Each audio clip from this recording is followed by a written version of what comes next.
ముందుగా తండ్రి అయిన దేవాది దేవునికి నా హృదయపూర్వక వందనాలు. అలాగే చేరువచ్చిన మీ అందరికీ కూడా ప్రభు పేరిట వందనాలండి. ఒక చిన్న ప్రార్థన చేసుకుందాం. మహోన్నతుడా, మహాపరిశుద్ధుడా, సర్వోన్నతుడా, సర్వశక్తిమంతుడు అయినటువంటి మా ప్రియ పరలోకపు కన్న తండ్రి, దేవా మీ ఘనమైన అతి పవిత్రమైన శ్రేష్టమైన నామమునకు తండ్రి లెక్కింపలేని స్తుతులు స్తోత్రములు తండ్రి.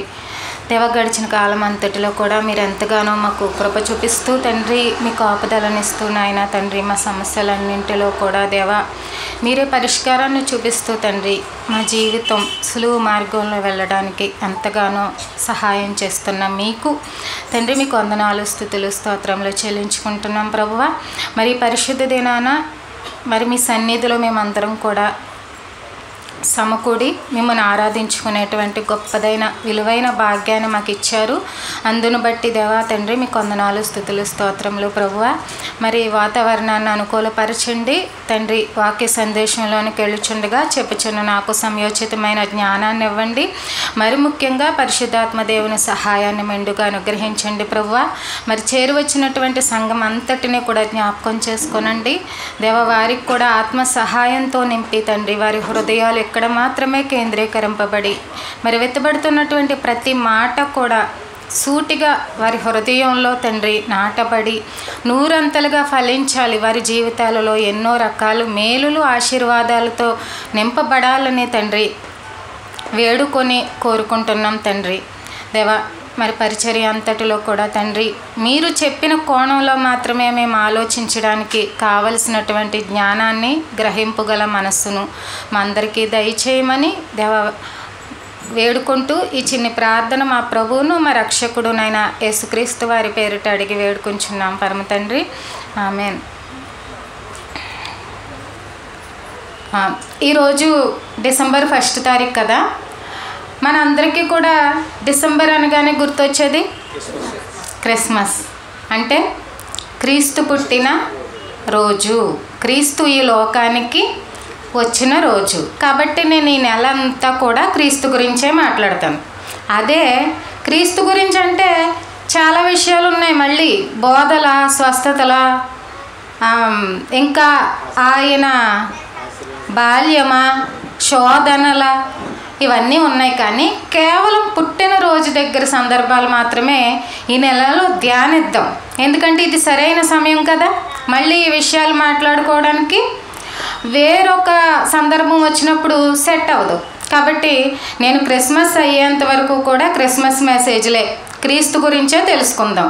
అసలు క్రీస్తు ఎలా అర్థం చేసుకోవాలి, మనం ఇప్పటి వరకు ఎలా అర్థం చేసుకున్నాం, ఈ లోకానికి ఎందుకు వచ్చారు. ఇప్పుడు అందరికీ తెలిసినవే ఇవన్నీ.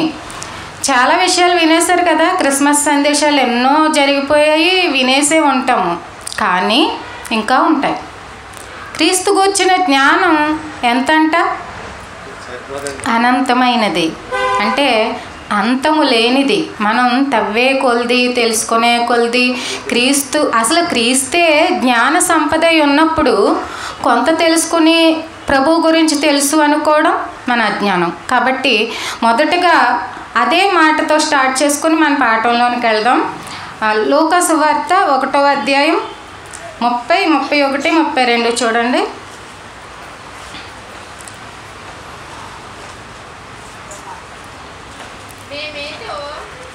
మేమేంటో ఆలోచించుకుంటుండగా దూత మరియా భయపడకము, దేవుని వలన నీవు కృప పొందితివి, ఇదిగో నీవు గర్భము ధరించి కుమారుని కని ఆయనకు యేసు అని పేరు పెట్టుదువు. ఆయన గొప్పవాడై సర్వోన్నతుని కుమారుడనబడును. ఇక్కడ ఆగండి చాలమ్మా. ఇక్కడ దూత వచ్చి మరియమ్మతో ఏం చెప్తుంది? నీవు గర్భము ధరించి కుమారుని కంటావు, ఆ కుమారుడికి యేసు అని పేరు పెడతావు, ఆయన గొప్పవాడై సర్వోన్నతుడికి కుమారుడు అనబడును అని చెప్తుంది. కాకపోతే మరియమ్మ గారు కూడా కాస్త భయపడ్డారు. ఎవరికన్నా భయమే కదా, ఇది ఒక వింత విచిత్రం కదా. మరి అయితే ఒక్క మాట, ఇక్కడ ఈ సందర్భానికి అందరూ వెళ్ళండి. అంటే ఇమేజిన్ చేసుకోండి ఒకసారి, మనం తూర్పు దేశపు జ్ఞానులు ఎలా అయితే ప్రభువుని చూడడానికి వచ్చారో మనం కూడా వెళ్దాం ప్రభు దగ్గరికి. ప్రభు పుట్టారంటే ఈరోజు, పుడితే చూడడానికి వెళ్దాం. మీకు ఏం గుర్తొస్తున్నాయి? అక్కడ ఉన్నటువంటి ఆ సిచ్యువేషన్ బట్టి చాలాసార్లు విన్నాం. క్రిస్మస్ మనకేం కొత్త కాదు. ఆ విన్నదాన్ని బట్టి, ఆ తెలిసిన జ్ఞానాన్ని బట్టి క్రీస్తు ఈరోజు పుట్టాడు, మనం చూడడానికి వెళ్ళాము. అక్కడ ఉన్న సిచ్యువేషన్ చెప్పండి ఒకసారి, ఏం గుర్తొస్తున్నాయి? పశువుల పాక, పశువుల తొట్టెలో ప్రభువు ఆ పరుండి ఉండడం, ఒక గుడ్డలో చుట్టబడి పరుండి ఉండడం, ఇంకా ఏంటి జ్ఞానులు రావడం, గొర్రెల కాపర్లు రావడం, చూడడం, కానుకలు ఇవ్వడం. కొన్ని కానుకల గురించి తర్వాత మాట్లాడదాం. కానుకలు ఇచ్చారు. తర్వాత హేరోదు భయపడడం. ఇవే కదా గుర్తొస్తున్నాయి. క్రీస్తు పుట్టినప్పుడు జరిగిన సంఘటనలు, అక్కడ జరిగిన పరిస్థితులు, పరిణామాలు ఏంటంటే, అయ్యో పాపం ప్రభువు పశువుల పాకలో ఉన్నాడే, అయ్యో పాపం ప్రభువు చిన్న తొట్టెలో ఉన్నాడే, అయ్యో పాపం ప్రభువు ఒక గుడ్డతో చుట్టబడి ఉన్నాడే, అయ్యో పాపం ప్రభువుకి శత్రువులో కూడా చోట్లేదే. ఎలాగైనా మీరు ఆలోచిస్తున్నారు అంటే నిజం చెప్పండి. మరి ఇప్పటి వరకు మీరు ఎలాగే కదా చూసారు ప్రభువుని. ప్రభు పుట్టాడు అనగానే మీరు అందరూ ఏమన్నారు? ఇక్కడ మనం ఆల్రెడీ చదివాం, ఆయన గొప్పవాడు, ఆయన సర్వోన్నతిని కుమారుడు అనబడతాడంటే ఎవరన్నా క్యాచ్ చేశారు? అది లేదు. మాకు పశువుల పాకే గుర్తొస్తుంది, మాకు ఆ తొట్టే గుర్తొస్తుంది, మాకు అక్కడ ఒక గుడ్డలో చుట్టబడి పడుకొని ఉండడమే గుర్తుకొస్తుంది అని అవే కదా చెప్పారు మీరందరూ. ఏమండి? అవే నోటెడ్ అయ్యాయి. నో, ఇలా చూడొద్దు. ప్రభు మనకి ఇలా అర్థం కాకూడదు. ఎందుకంటే మనం ఇలాగే చూసి ఇలాగే ఆలోచిస్తే ఒక సింపతి, అంటే మనకే తెలియని ఒక ఫీలింగ్, ఒక చిన్న ఫీలింగ్ అంతే. అంటే ప్రభు అయ్యో అంటే జాలి పడే స్థితిలో ఉంటాడండి దేవుడు. అంటే మనిషి కూడా దేవుడిపై జాలి పడే స్థితిలో ఉంటాడా? No, it's not right. ఇది రాంగ్ వే. మనకి చెప్పడం కూడా ఎలా చెప్పారంటే, ప్రభుకే చోట్లేదు, నక్కలకి బొరియలు ఉన్నాయంట, ఆయనకే స్థలం లేదు, తలవాల్చుకోవడానికే స్థలం లేదు. అంటే అంత చిన్నోడా ప్రభు? అంత లేనోడా? అంత భేదతనం కలిగిన వాడు? అంత పేదోడా? తగ్గించుకున్నాడు. ఆ పరిస్థితులు ఏంటో కొంచెం ఆలోచిద్దాం. తగ్గించుకునే వచ్చాడు లోకంలోనికి. కానీ మన కళ్ళకి ఇవి నోటెడ్ అయిపోయాయి. ఇవి నోటెడ్ అయిపోవడం వలన మనకు తెలియకుండానే మనకి ప్రభుపై ఏం కలుగుతుంది? జాలి కలుగుతుంది. ఏంటి? సాటి మనిషిపై జాలి కలగాలి. మనకి సాటి మనిషిపై దయ చూపించాలి. అలాంటిది ఒక మనిషి దేవుడిపై జాలి కలగడం, అయ్యో అయ్యో అని ఇలా అనుకోవడం వలన ప్రభు ఎక్కడ గొప్పగా కనబడ్డాడు? ఇక్కడ ప్రభు ఏదో ఒక చిన్న స్థితిలో, ఒక చిన్న స్థాయిలో, అసలు లోకంలోనే చోటు లేనట్టుగా, ఆయనకి ఇంకా అది తప్పించి వేరే ఆస్తి లేనట్టుగా, వేరే సంపద లేనట్టుగా కనబడితే, ఇక్కడ నష్టం ఏంటంటే, ఇప్పుడు సరే అలా చూడడం వల్ల వచ్చిన నష్టం ఏంటంటే, మనం అడగం. ఎందుకంటే ఆయనే ఎన్నో కష్టాలు పడ్డారు కదా. ఇల్లు అడగొచ్చా? ఆయనకే చోటు లేదు కదా, చిన్న స్థలం కూడా లేదు కదా. మరి ఇంకేమన్నా అడగొచ్చా? మనకు ఒకటి కావాలి, ఏదో కావాలి, ఏదో కోరుకుంటుంది. మనిషిగా పుట్టిన తర్వాత ఏవో కోరికలు ఉంటాయి, ఏవో ఆశలు ఉంటాయి. మనసు వరకు వస్తుంది అంతే. అది అప్పుడు ఇవన్నీ కనబడతాయి. క్రీస్తు పుట్టిన రోజు అనగానే, క్రిస్మస్ అనగానే ఇవన్నీ కనబడతాయి. అమ్మో, ఆయనంత భేద స్థితిలో పుట్టాడే, ఆయన ఎన్ని కష్టాలు అనుభవించాడే, ఆయనకే సుఖం లేదే, ఆయనకే చోటు లేదే. మనం అడగొచ్చా? వేరే ఏమైనా ఎక్కువ ఆశించవచ్చా? ప్రభు మనకేమిస్తాడు? ఇప్పుడు ఆయన భాగ్యవంతుడు అయితే కదా మనకిస్తాడు అని ఇలాంటి ఒక రకమైనటువంటి ఆలోచనలు ముద్రింపబడిపోతున్నాయి. మనం నోట్ చేసినా నోట్ చేయకపోయినా అవే నోటెడ్ అయ్యాయి. కానీ ఇలా చూడొద్దండి, ప్రభువుని ఎప్పుడు కూడా ఇలా చూడొద్దు. ఎందుకంటే ఆదిలోనే క్రీస్తు పుట్టకముందే దేవుడు మొట్టమొదటిగా దేవుడు మనతో మాట్లాడినప్పుడు బైబిల్ రాయించినప్పుడు ఏం చెప్పారంటే, ఈ సృష్టి కార్యక్రమంలో ప్రధాన శిల్పి ఎవరు? యేసు ప్రభువారు. సృష్టి కార్యక్రమంలో ప్రధానంగా ఆలోచించి ఇక్కడ ఉన్న మనం చూస్తున్న మన కళ్ళెదురుగా కనబడుతున్న ప్రతి పనికి నిర్మాణం చేసింది ఎవరు? నిర్మాణకుడు యేసు ప్రభువారు. ఇక్కడ ఇది ఉంది, పలానాది ఉంది అంటే దాన్ని కలిగించింది ఎవరు? యేసు ప్రభువారు. ఈ చిన్ని బాలుడి స్థితి కాదు, మనకు అది కనబడాలి. అంటే ఇక్కడ మనం ఏం చూసినా, మన కళ్ళకి ఏం కనబడుతున్నా, మనం ఏది వాడుతున్నా, ఏం తింటున్నా కారణం ఎవరు? క్రియేట్ చేసింది ఎవరు? యేసుక్రీస్తు ప్రభువారు. అంటే ఆయన ఏమంటారంటే, పర్వతములు పుట్టక ముందు నేను ఉన్నాను, భూమికి పునాది వేసింది నేను, ఇవన్నీ నా చేతి పనులు. అంటే ఎప్పటి నుంచో సూర్యుడు మనకి వెలుగునిస్తున్నాడు, దాని వలన వచ్చేటువంటి పంటలు పండుతున్నాయి, ఆహారం వస్తుంది. అంటే ఇన్ని సంవత్సరాలైనా శక్తి ఏమన్నా మారిందా? కారణం పెట్టింది, క్రియేట్ చేసింది యేసు ప్రభువారు. చంద్రుడు మనకి ఎన్నో సంవత్సరాలుగా పనిచేస్తున్నాడు. ఆయన పని ఋతువులు నియమించడం, కాలాన్ని ఇవ్వడం, రాత్రులను ఇవ్వడం, ఇలా ఎన్నో సంవత్సరాలు అయిపోయినా ఆయన శక్తి ఏమన్నా తగ్గిందా? తగ్గలేదు. ఇంకా భూమిపై అనేక రకాలైనటువంటి ఖనిజాలు మనం పొందుతున్నాం. ఎన్నో వేల తరాలుగా ఎంతో ఆహారం తీసేసుకుంటున్నాం. అయిపోయిందా? అయిపోలేదు, అది వస్తూనే ఉన్నాయి. ఎన్నో నీళ్లు వాడేసాం, అయిపోయిందా? అయిపోలేదు, అవి వస్తూనే ఉన్నాయి. ఎంతో గాలి పీల్చేసాం, అది అయిపోయిందా? అవ్వలేదు, వస్తూనే ఉన్నాయి. ఎన్నో ఇంధనాల భూమిని తవ్వి పెట్రోల్, డీజిల్, కిరోసిన్, అలాగే గ్రానైట్, అసలు వెలకట్టలేము ఆ ఇంధనాలు, బొగ్గు, ఖనిజాలు, ఇవన్నీ తోడేసుకొని మనిషి వాడేస్తున్నాడు. అయిపోతున్నాయా? వస్తూనే ఉన్నాయి. జంతు సంపదను చూస్తున్నాం, అయిపోయినాయి అవన్నీ, ఇంతవరకు వాడేశారు, అయినా ఉన్నాయా? లేదు. వృక్ష సంపదను చూస్తున్నాం, అవన్నీ కనుమరుగైపోయాయా? ఎలా వస్తున్నాయి? తరగని ఆస్తి కదా ఆయన చేసింది. అంటే ఇప్పుడు మీరు 1 కోటి రూపాయలు సంపాదించారనుకోండి, వాడితే అయిపోద్దా, వస్తుందా? మరి ఈయన ఆస్తి ఏంటి? వస్తూనే ఉంది. ఇంకా అది అయిపోవడం అంతమనేది లేదు. ఇప్పుడు ఈ వాడి కొలది వస్తూనే ఉంది. ధరిస్తున్నారు, బంగారం ధరిస్తున్నారు, వజ్రాలు ఉన్నాయి, ప్లాటినం, ఈ బంగారం కంటే విలువైనది అవన్నీ భూమిలో ఉన్నాయి.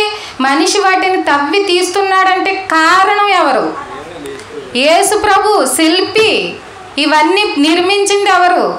యేసు ప్రభు. పంచభూతాల్లో మనం వాటిని వాడుతూ బ్రతుకుతున్నామంటే అవి అయిపోయాయా? అవి అవ్వలేదు, వస్తూనే ఉన్నాయి. తరగని సంపదను చేసేసాడే, మరి లేనోడని ఎలా అనుకుంటాం? ఇప్పుడు ఇంత సంపదని, ఇంత విశ్వాన్ని, ఇంత అనంతమైన ప్రపంచాన్ని సృష్టించి దాంట్లో తరగని ఆస్తిని పెట్టేసి తరతరాలుగా మనుషుల్ని పుట్టిస్తున్నాడు. ఆ మనిషి అవన్నింటినీ వాడుకుంటూనే ఉన్నాడు. తరగని ఆస్తిది, తరగని సంపద, తరగని ఒక వ్యవస్థ ఇది నడుస్తూనే ఉంది. బ్రహ్మాండం అనే ప్రపంచం నడుస్తూనే ఉంది.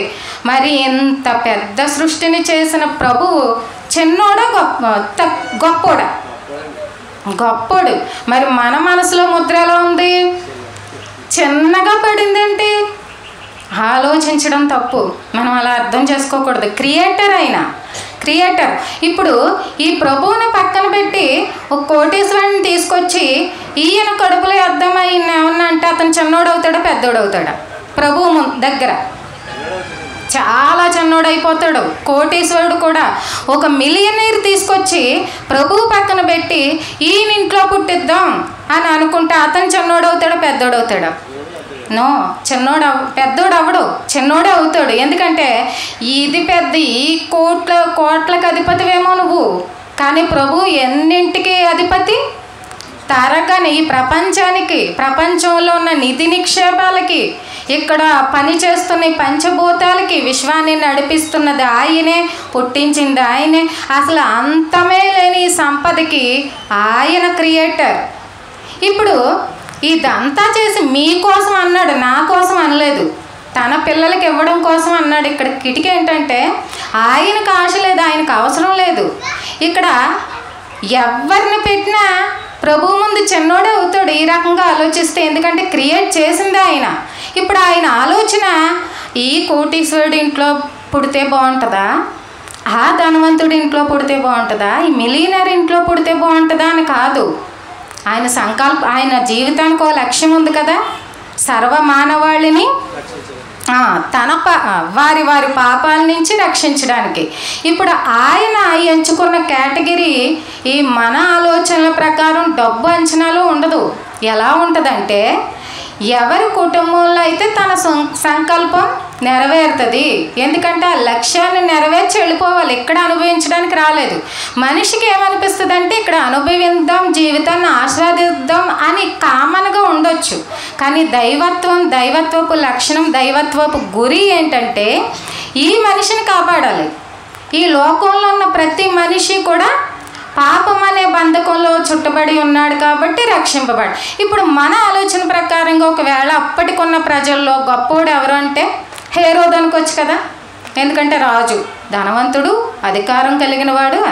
ఇప్పుడు హేరోదు మన ఆలోచన ప్రకారంగా ప్రభు ఆ కుటుంబంలో పుట్టాలంటే పుట్టొచ్చు. హేరోదు సహకరిస్తాడా? ఏమండి, ప్రభు అనుకున్న సంకల్పాన్ని ఏమన్నా అర్థం చేసుకుంటాడా?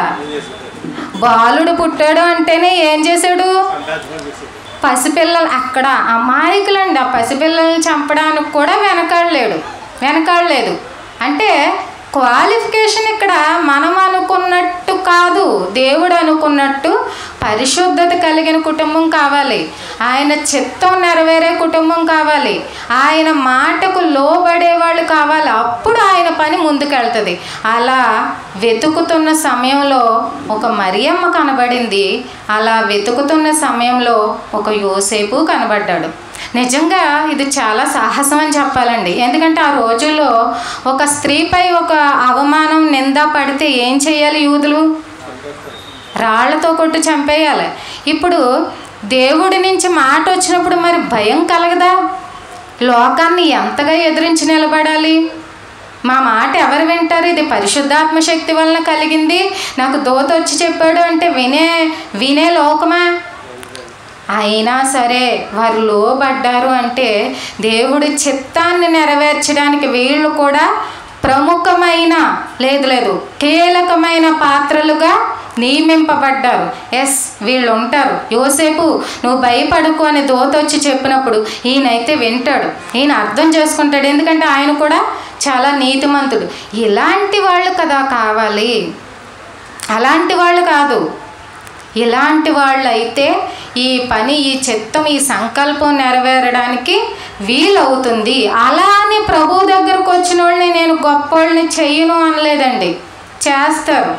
మనం పొందుకోవడం తెలియట్లేదు. చెప్తాను ఈరోజు మెసేజ్లో ఎలా గొప్పగా అవుతారు, ప్రభు ఎలా చేయగలుగుతున్నారు, తన పిల్లల పట్ల ఆయన ఎన్ని ఆశలు కలిగి ఉన్నారు, వాళ్ళని అసలు ప్రభు ఎలా చూడాలనుకుంటున్నారు, ఆ విషయాలు మనం ఈ నెలలో, ఈరోజు అవ్వకపోయినా ఈ నెలలో ఆ విషయాలన్నీ కూడా మనం తెలుసుకుందాం. అయితే క్రియేటర్కి అంటే ఇంత నిర్మించిన ఆయనకి దానిపై ఆశ ఉండదు. ఎందుకంటే అవన్నీ కూడా ఆ చేతి పనులే. ఆయనకున్న లక్ష్యం ఏంటంటే నన్ను కాపాడాలంతే, ఈ పాపపు ప్రపంచం నుంచి, ఆ పాపం నుండి విముక్తం చేయాలంతే.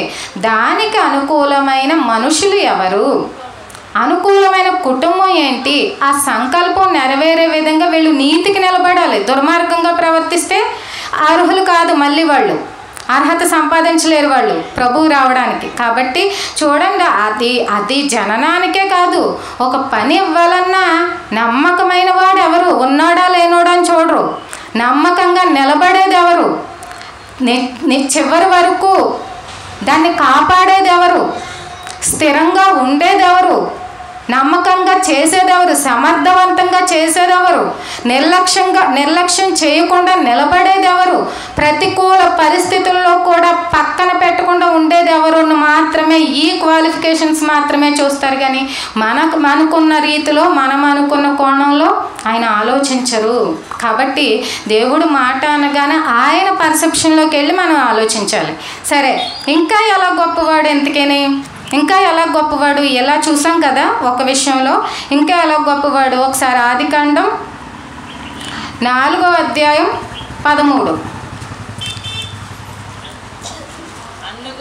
అందుకు కయీను, నా దోష శిక్ష నేను భరింపలేనంత గొప్పది. ఆగండి, ఇక్కడ కయీను ఏం చేశాడో తెలుసు కదా. మొట్టమొదటి మనిషి ఇతను.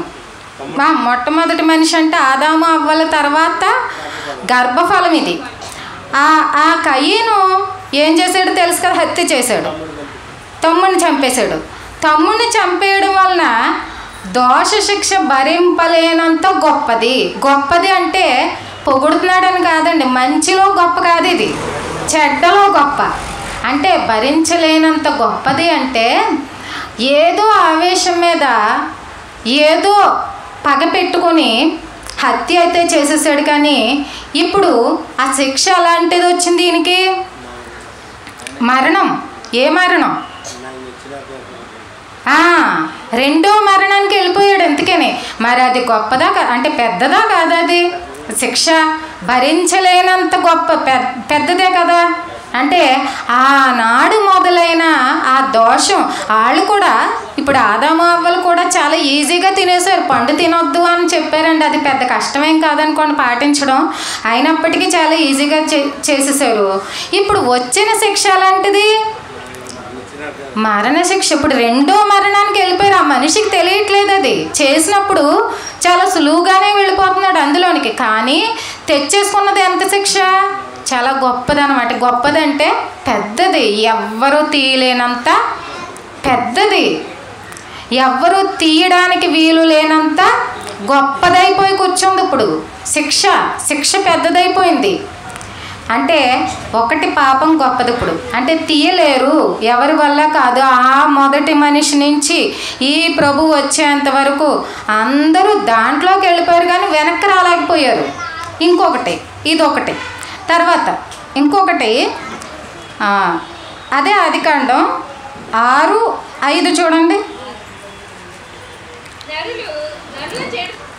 నరుల చెడుతనము భూమి మీద గొప్పదనియు వారి హృదయం యొక్క తలంపులలోని ఊహ అంతయు ఎల్లప్పుడూ కేవలం చెడ్డదనియు యెహోవా చూచి తాను భూమి మీద నరులను చేసినందుకు యెహోవా సంతాపము నొంది తన హృదయంలో నొచ్చుకొనెను. ఇక్కడ ఇంకోటి ఏదో కూడా గొప్పది అంటున్నాడు. అంటే చెడ్డదిలో గొప్పది ఇది ఇక్కడ చెప్పేవన్నీ. ఇంకోటి ఏంటంట గొప్పది, పెద్దవి? చెడుతనము, నరుల చెడుతనం. ఇంకొకటి కూడా ఉంది, అది పట్టుకోవాలి మీరు. హృదయం యొక్క తలంపులలోని ఊహ అంతవి. ఇక్కడ ఊహ గురించి కూడా మాట్లాడాలా దేవుడు?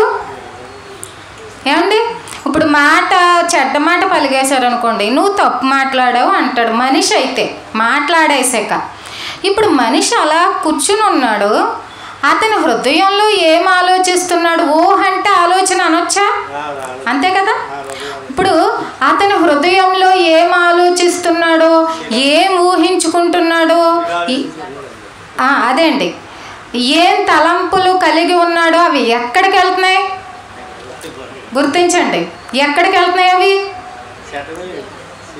అదేనండి, మనిషి ఉన్నాడు, ఆ ఊహలు ఆలోచనలు ఎక్కడికి వెళ్తున్నాయి? దేవుడి దగ్గరికి వెళ్తున్నాయి. మీరు కేవలం క్రియ చేశాక నేను పాపం చేస్తున్నాను అనుకోకండి. మీరు ఏం ఆలోచిస్తున్నారో, ఏం తలస్తున్నారో, ఏ ఊహలు కలిగి ఉన్నారో అవి కూడా దేవుడి దగ్గరికి వెళ్తున్నాయి. దేవుడి దగ్గరికి వెళ్ళాక అవి ఏమని చెప్పాయి? కేవలం చెడ్డవి. అంటే ఒక్కడికి కూడా మంచి ఆలోచన లేదు, ఒక్కడు కూడా మంచిగా ఆలోచించట్లేదు. కాబట్టి ప్రతి ఒక్కరి హృదయం చెడిపోయింది, ప్రతి ఒక్కరూ చెడ్డగా ఆలోచిస్తున్నారు. ఆ ఆలోచనలన్నీ దేవుడి దగ్గరికి వెళ్ళిపోతున్నాయి. ఇది కూడా గొప్పదే, ఇది కూడా గొప్పది. ఎందుకైంది అంటే ఈ ఆలోచన అనే బీజం పడ్డాక ఆ పాపం అనే పని క్రియ జరుగుతుంది. ఆలోచించాక పాపం జరుగుతుంది, తలంపులోకి వచ్చాక పాపం జరుగుతుంది, మీరు ఊహించాక పాపం జరుగుతుంది. అంటే మీ ఊహ మంచిదైతే మంచి జరుగుద్దా? మంచి జరుగుద్ది. కానీ అక్కడున్న పరిస్థితి ఏంటంటే అందరూ చెడ్డగా ఆలోచిస్తున్నారు కాబట్టి చెడ్డ ఫలితాలే వస్తున్నాయి. ఇది కూడా రెండో మరణమే, అంతే కదండి. చివరికి వెళ్ళేసరికి ఎక్కడికి వెళ్తున్నారు? ఇది కూడా మళ్ళీ మరణానికే వెళ్తున్నారు. అంటే ఇది కూడా గొప్పదే. తర్వాత ఇంకోటి రోమాపత్రిక 6:23 చదవండి.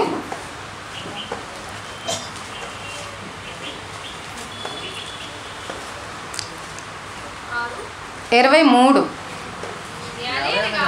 ఏలయనగా పాపము వలన వచ్చు జీతము మరణము, అయితే దేవుని కృపావరము మన ప్రభువైన క్రీస్తు యేసునందు నిత్య జీవము. ఇక్కడ చూడండి, పైన మనం 2 మాటల్లో చదువుకున్న విధంగా పాపం చేసేసాడు, గొప్పదైన దోష శిక్ష తెచ్చుకున్నాడు. అదేంటంట? మరణం. ఆ జీతమే మరణము. తలంపులు మారిపోయాయి, హృదయం కేవలం చెడ్డదిగా అయిపోయింది, ఈ ఆలోచనలన్నీ చెడ్డగా మారిపోయాయి. అది కూడా ఎక్కడికి దారి తీసింది? ఇప్పుడు ఆ మరణానికి, ఆ రెండో మరణానికే. అయితే మనిషి ప్రతి ఒక్కరూ అందులోకి వెళ్ళిపోయారు. కానీ వాటి నుంచి, అంత బలమైన మరణం నుండి, అంత గొప్పదైన మరణం నుండి ఒక ఆయన కాపాడాడు. ఎవరైనా? ఈయన చూడండి, మన ప్రభువైన క్రీస్తునందు మాత్రమే జీవించగలరు. ఇప్పుడు క్రీస్తునందు మాత్రమే మీకు జీవం. ఇప్పుడు మరణం జీవంగా ఎలా మారిపోయింది? ఒక మాట చూడండి, అపోస్తలుల కార్యాలు 20:24 చూడండి. 2:24 అపోస్తలుల కార్యాలు. మరణమాయనను బంధించి యుంచుట అసాధ్యము గనుక దేవుడు మరణ వేదనలు తొలగించి ఆయనను లేపెను. ఇక్కడ అందరినీ మరణం బంధించిందా? పాపపు క్రియల వలన కొందరిని బంధించింది, ఊహలు తలంపుల ఆలోచనల వలన కొందరిని బంధించింది. సో టోటల్గా ప్రతి ఒక్కరిని కూడా మరణం బంధించినప్పుడు బంధింపబడిన వాడు ఇంకో బంధింపబడిన వాడిని అన్న విడిపించగలడా? లేదు. కానీ ఒక్కరిని మాత్రం బంధించలేకపోయిందంట. ప్రభు ఎందుకు గొప్పవాడంటే ఇలాంటి గొప్ప మరణం నుండి రక్షించాడు కదా, అందుకు గొప్పవాడు. ఇక్కడున్న అనంతమైన సంపదని, అంటే తరిగిపోని ఆస్తిని సృష్టించి తను మాత్రం చాలా తక్కువ స్థితిలోనికి వెళ్ళి ఆ తక్కువ స్థితి నుంచి ఈ మరణాన్ని ఎలా జయించాలో మాదిరిగా ఉండి బ్రతికి చూపించారు కదా, అందుకు ప్రభువు గొప్పవాడు, అందుకు సర్వోన్నతిని కుమారుడు అనబడతాడు. ఇలా మనిషి వెళ్ళిన దారిలో ప్రభువు వెళ్ళలేదు కాబట్టి మరణం పట్టుకోలేకపోయింది ఆయన మాత్రం. కాబట్టి ఆయన జీవం పొంది మరణాన్ని ఓడించి జీవం సంపాదించి ఆ జీవాన్ని తన బిడ్డలకు అనుగ్రహించాడు. ఎలా? విశ్వాసం ద్వారా, క్రీస్తునందున్న విశ్వాసం ద్వారా ఆ జీవాన్ని తన బిడ్డలకు అనుగ్రహించాడు. ప్రభువు గొప్పవాడే కదా. ఇప్పుడు ఈ విధంగా గొప్పవాడు. తర్వాత యోహాను సువార్త 10:17-18 చూడండి. 10:17-18 నేను దాని మరలా తీసుకొనున్నట్లు నా ప్రాణము పెట్టుచున్నాను. ఇందువలననే నా తండ్రి నన్ను ప్రేమించుచున్నాడు. ఎవడును నా ప్రాణము తీసుకొనడు. నా అంతట నేనే దాని పెట్టుచున్నాను. దాని పెట్టుటకు నాకు అధికారము కలదు. దాని తిరిగి తీసుకొనుటకు నాకు అధికారము కలదు. నా తండ్రి వలన ఈ ఆజ్ఞ పొందితిన నేను. ఇక్కడ నా అంతట నేనే ప్రాణం పెట్టడానికి వచ్చానంటే కొడతారు ఆ దెబ్బలకి సిద్ధపడి వచ్చాను. ఇది గొప్పతనమా కాదా? అవమానిస్తారు అని నేను సిద్ధపడే అతి చిన్నవాడిగా లోకానికి వచ్చాను. చేసింది క్రియేటరే వాటిని ఆశించకుండా వచ్చాడు. ఇది గొప్పతనమా కాదా? క్రీస్తులో గొప్పతనం. ఇక్కడ ఏమీ తన శరీర సుఖాన్ని ఏమీ కూడా కోరుకోకుండా మన కోసం నలుగుగొట్టబడ్డాడు ఇష్టపూర్వకంగా. మరి ఇది గొప్పతనమా కాదా? ప్రభువుకి గొప్పతనమే. ఇవన్నీ క్రీస్తు యొక్క గొప్పతనమే కదండి. పాపి అయిన మనిషి కొరకు ప్రతి దెబ్బని దాని వలన వచ్చు మరణాన్ని జయించడానికి, అంటే దాని వలన కలిగే శిక్ష అంతటిని తన భుజాలపై వేసుకుని కేవలం దాని కోసమే, అది నెరవేర్చడం కోసమే, ఇంక ఈ లోకంలో ఏమి ఆశించకుండా, ఏది ఆశించకుండా, కనీసం విశ్రాంతి కూడా ఆశించకుండా రావడం, దానికి సిద్ధపడి ఆ ప్రాణాన్ని ఇవ్వడం క్రీస్తులో ఉన్న గొప్పతనం కాదా? గొప్పతనమేనండి. కాబట్టే నాకు అధికారం కలదు. నేను వాటన్నిటికీ సిద్ధపడి వచ్చాను. పాపపు ఊబిలో ఉన్న నిన్ను రక్షించడానికి నన్ను నేను అప్పగించుకున్నాను ఆ శిక్షకి. నా శరీరంపై అవన్నీ కొట్టివేయబడ్డాయి. ఈ జీవాన్ని ప్రతి ఒక్కరికి, నమ్మిన విశ్వాసం ఉంచిన ప్రతి ఒక్కరికి ఇచ్చేశాడు.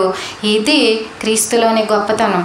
అయితే తన బిడ్డలు తనకు మొరపెడుతున్నప్పుడు ఆయన ఏ విధంగా గొప్పగా చేస్తున్నాడో, ఇంకా తన బిడ్డలను కూడా ఎలా గొప్పగా చేస్తున్నాడో ఒక మాట చూద్దాం. మత్తయి సువార్త 15:28.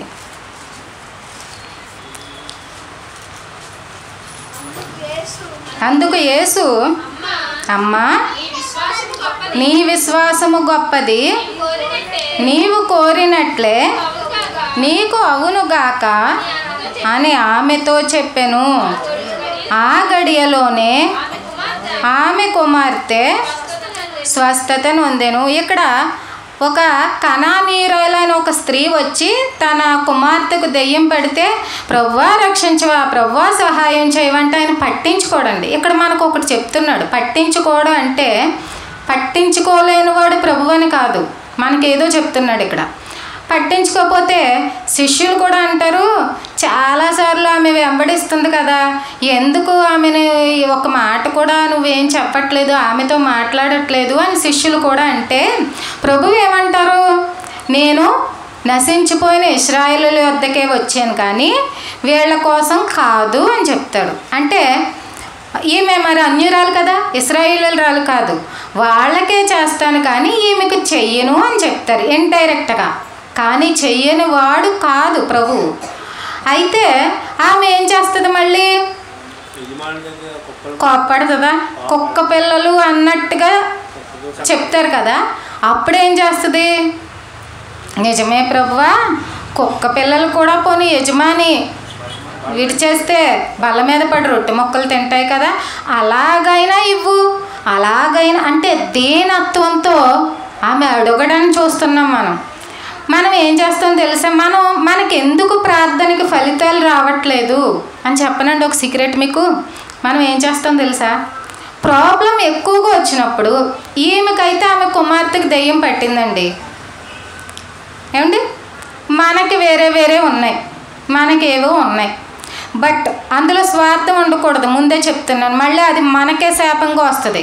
మీరు అడిగేది ఏ విషయమైనా సరే మాట దగ్గర కూడా జాగ్రత్తగా అడగండి.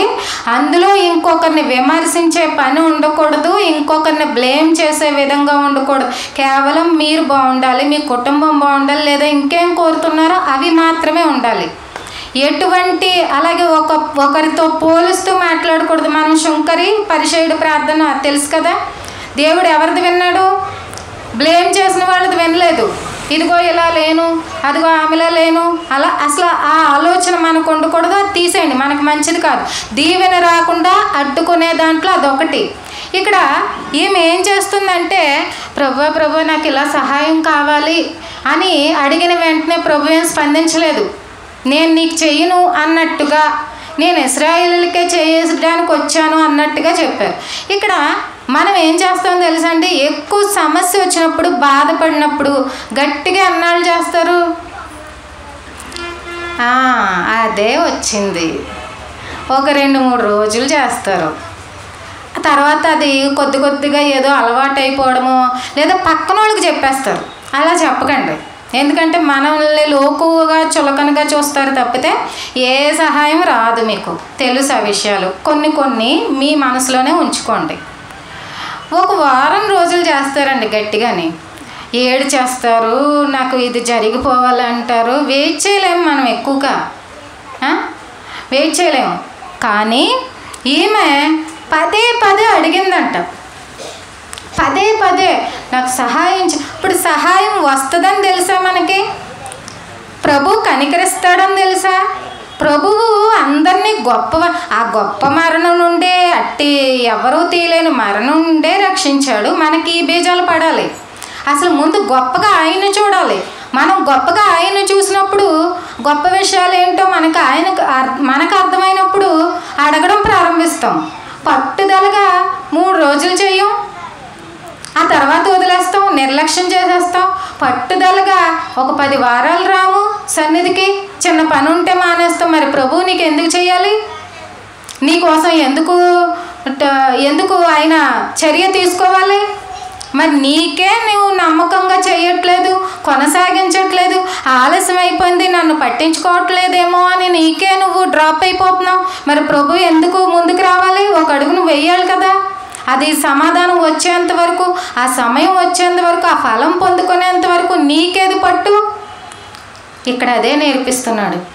ఇక్కడ ఆమె ద్వారా ఒక అన్యురాలు మనకు చెప్తుంది, పదే అడగాలి.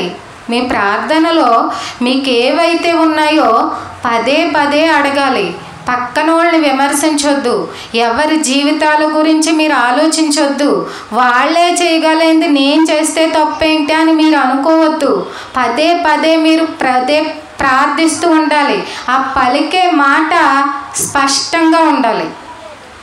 ఊహే ఆయన దగ్గరికి వెళ్తుంది, ఒక ఆలోచన ఆయన దగ్గరికి వెళ్తుంది. మీ మాట ఎందుకు వెళ్ళదు? వెళ్తుంది. మనం పలకం, నిద్రమత్తులో చేసేస్తాం, లేదంటే బండగా ముద్దగా అంటే స్పష్టంగా పలకం. అది కూడా కొరింథీయులతో ఏమంటాడు పౌలు గారు, మీరు పలికేది స్పష్టంగా ఉండాలి. మళ్ళీ ఈరోజు ఒకలా చేసి రేపు ఒకలా చేయకూడదు. స్థిరత్వం ఉండాలి. మీ మనసులో చంచలత్వం ఉండకూడదు. ఈరోజు ఏదైతే నువ్వు పట్టుదల, నిన్ను ఏదైతే బాధిస్తుందో, ఏదైతే నువ్వు కావాలని కోరుకుంటున్నావో దాని మీద పట్టు విడువకు అడగాలి. పట్టు విడు. ఈరోజు ఒకటి, రేపు ఇంకోటి అంటే దేనికి నీకు సమాధానం రావాలి? దేనికి ఆయన స్పందించాలి? అంటే ఒక 100 కోరికలు ఆయన దగ్గర పెట్టేద్దామా ఒకేసారి? లేదు, ఒక్కటి జరగాలి కదా, మనకు పని జరగాలి కదా. ఈమె పదే వెంబడించి నా కుమార్తెను విడిపించు, నా కుమార్తెను అసలు వదిలిందా? పైగా ఆయన కొద్దిగా ఏమన్నాడు, నేను ఇశ్రాయేలు దగ్గరికి వెళ్ళాలన్నప్పుడు మనమైతే నిరాశపడిపోతాం. ఇంకా మన వైపు చూడైతే, మనల్ని పట్టించుకోడైతే లేదండి, ఆ మనసు లేదండి. ఈ పాఠం మనకి చెప్పడం కోసం ఆవిడ్ని వెయిట్ చేయించాడు. లాస్ట్కి వచ్చిన సమాధానం ఏంటి?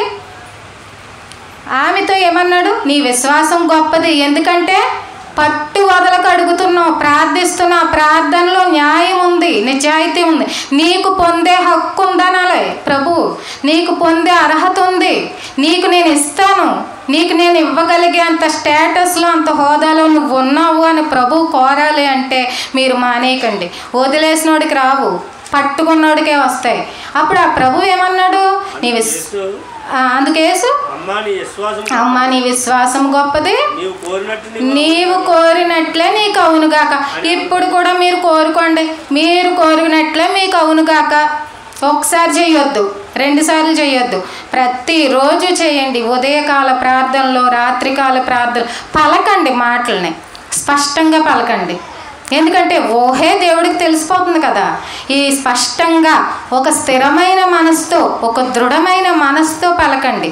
బద్ధకంగా ప్రార్థించొద్దు, నిద్ర మత్తుతో ప్రార్థించొద్దు. ఒకవేళ నిజంగానే ఈరోజు పని ఎక్కువైపోయింది, మీకు చాలా ఒత్తిడి పెరిగిపోయింది, శరీరం బాగా అలసిపోయింది, ప్రార్థన చెయ్యాలని మోకాళ్ళు ఊనుతున్నాం, కానీ నిద్రమత్తు అలా మనకు తెలియకుండానే నిద్రమత్తు వచ్చేస్తుంది. మీరు చేయకండి ఆ టైంలో. ఎందుకో తెలుసా, ప్రభువుని అవమానించినట్లు, ప్రార్థనను అవమానించినట్లు. మీరు మెలకు కలిగి ప్రార్థించండి అంటే ఏంటంటే ఏదోటి చదివేయడం కాదండి, ఏదోటి ఆయనకి అప్పచెప్పేయడం కాదు. మెళకువతో ఏది అడుగుతున్నామో మీ ఫోకస్ దాని మీదే ఉండాలి.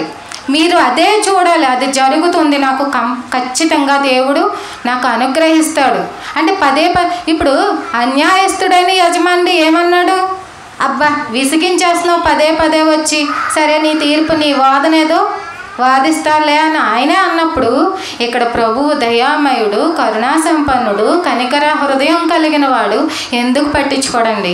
మనలోనే స్థిరత్వం ఉండదు, మనలోనే పట్టు ఉండదు, మనకే నమ్మకం ఉండదు. ముఖ్యంగా ఇవన్నీ కలిగి ఈ రోజే మొదలు పెట్టండి మీరు. మరి మంచి ఫలితాలు, ప్రభువు చూపించే మార్గాలు ఏంటో ఆయన చూపిస్తాడు. అలాగే ఈ విషయంలో గొప్పగా అవుతారు. దేవుడు ఆయన్ని విశ్వసించిన లేదా వెంబడించిన పిల్లల్ని గొప్పవాళ్ళుగా చేస్తానన్నాడు. మనిషి గొప్పగా ఎందుకు మారలేకపోతున్నాడు అంటే మధ్యలోనే చాలామంది వెంబడించారండి, చివరి వరకు ఉన్నోళ్లే కదా అపోస్తలులు అయిపోయారు. వెనక్కి తిరిగిపోయిన వాళ్ళకి ఏముంది, ఎవరన్నా మాట్లాడుకుంటున్నారు వాళ్ళ గురించి? లేదు. ఇంకా ఏంటి, ఇంకా ఎలా సంఘం గొప్పది, సంఘం కూడా ఎలా గొప్పది ఒకసారి చూద్దాం. హెబ్రీ పత్రిక 12:1.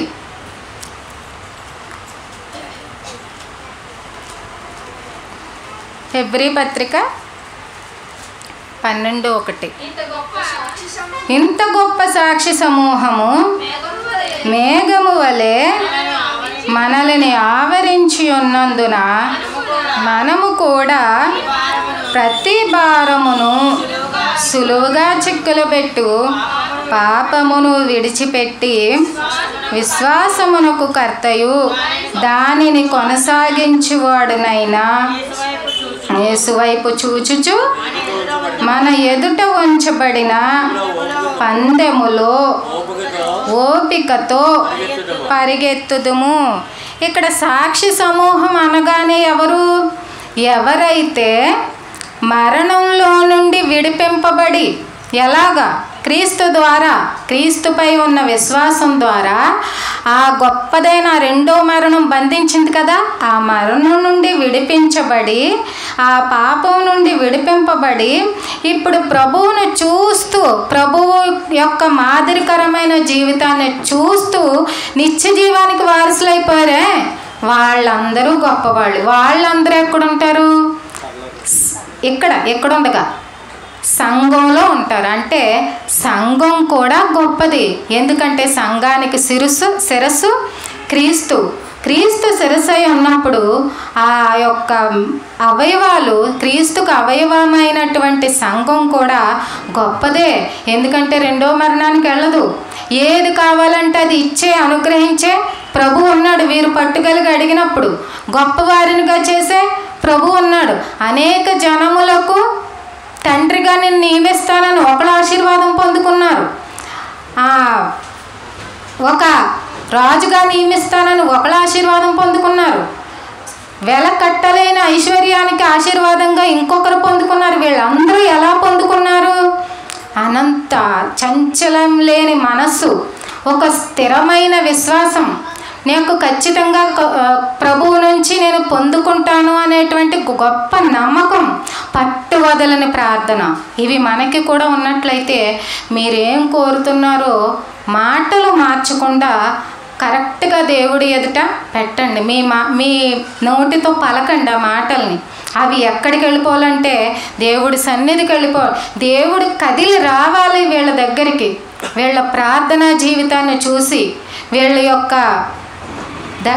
యొక్క విశ్వాసపు జీవితాన్ని చూసి, వీళ్ళు బ్రతికి యథార్థమైన జీవితాన్ని చూసి నేను కదిలి రావాలి, ఆ పనిలో నేను ఇన్వాల్వ్ అవ్వాలి అనేంతగా ఉండాలి మీ విశ్వాసం, మీ పట్టుదల. సరే, ఒక మంచి ముగింపు తీసుకొని ఈ రోజుకు ముగించుకుందాం. కన్క్లూజన్ తీసుకుని, ఎంత గొప్పగా ప్రేమించిన ప్రభువు అన్ని విషయాల్లో గొప్పగా కనిపిస్తున్నాడు కదా.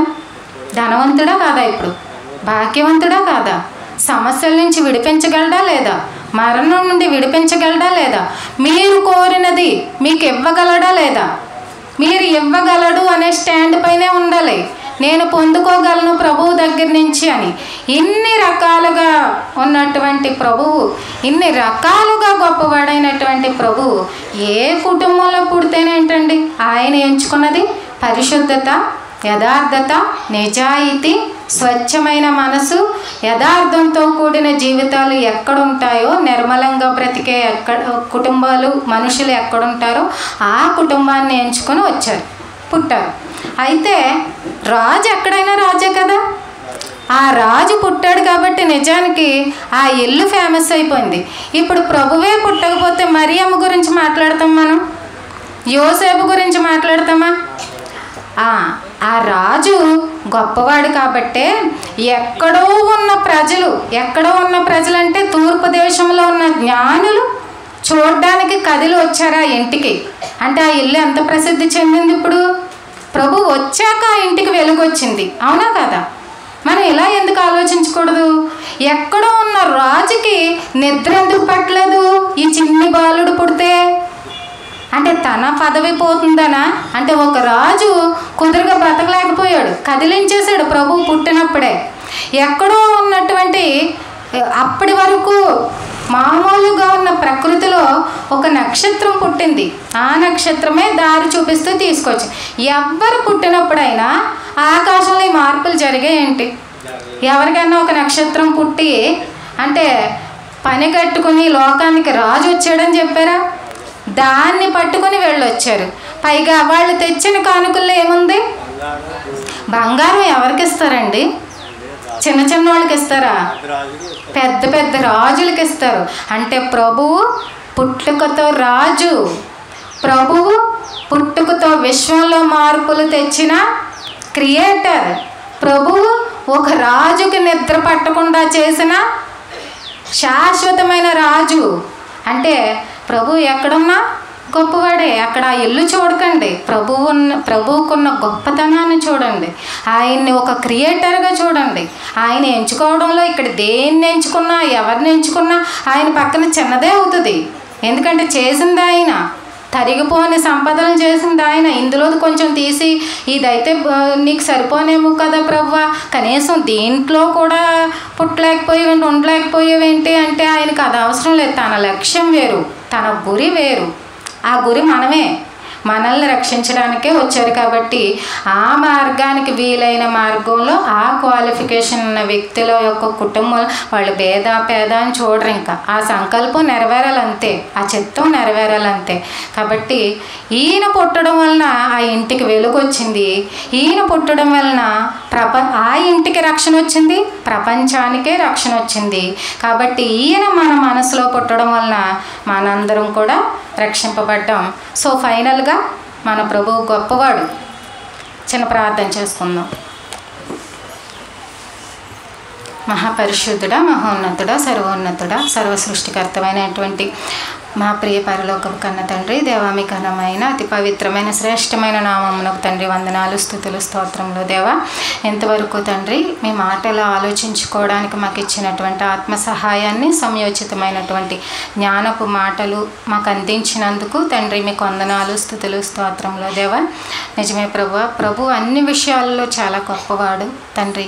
మేము ఎప్పటి వరకు మరి వేరు కోణంలో చూసామేమో, మమ్మల్ని క్షమించండి తండ్రి. మాకు ఏదైనా ఏమైనా సరే ఇవ్వగల చేయగల సమర్థుడని మేము బలంగా నమ్ముచు ఆ ప్రయాణంలోనే వెళ్ళుచుండగా తండ్రి మా జీవితాలు ఇంకా మెరుగుపరచండి ప్రభువా. ఇదిగో ఇక్కడ ఉన్నటువంటి సంఘ బిడ్డలందరినీ కూడా మీ చేతికి అప్పగిస్తున్నాం తండ్రి. మరి వారి జీవితాలు అన్ని విషయాలలో ఆర్థికంగా, ఆరోగ్యంగా, సమాధానంతో, సంతోషంతో తండ్రి వారి యొక్క పరిస్థితులన్నింటినీ కూడా ఇంకా ఇంకా అభివృద్ధి పరిచి నూరంతల ఫలింపు జీవితాలని తండ్రి వారికి అనుగ్రహించండి తండ్రి. గౌరవం, విలువ పెంచండి తండ్రి. మరి వారి చేస్తున్న ప్రతి పనిలో కూడా తండ్రి మీ సహాయం ఉంచి ఇంకా 100 రెట్లు పెంచుకోగలిగే స్థితిని, గొప్పదైన స్థితిని వారందరికీ కూడా అనుగ్రహించండి. 1000 రెట్లు దీవెనలు, ఆశీర్వాదాలు మీ నుంచి పొందుకునే అర్హతను ప్రతి ఒక్కరూ సంపాదించుకునేటువంటి గొప్పదైన కృపను వారందరికీ అనుగ్రహించమని వేడుకుంటూ ఈ ప్రార్థన మా ప్రభువును, మా రక్షకుడు నైనటువంటి యేసుక్రీస్తు వారి పేరిట అడిగి వేడుకుంటున్నాం పరమ తండ్రి. ఆమేన్.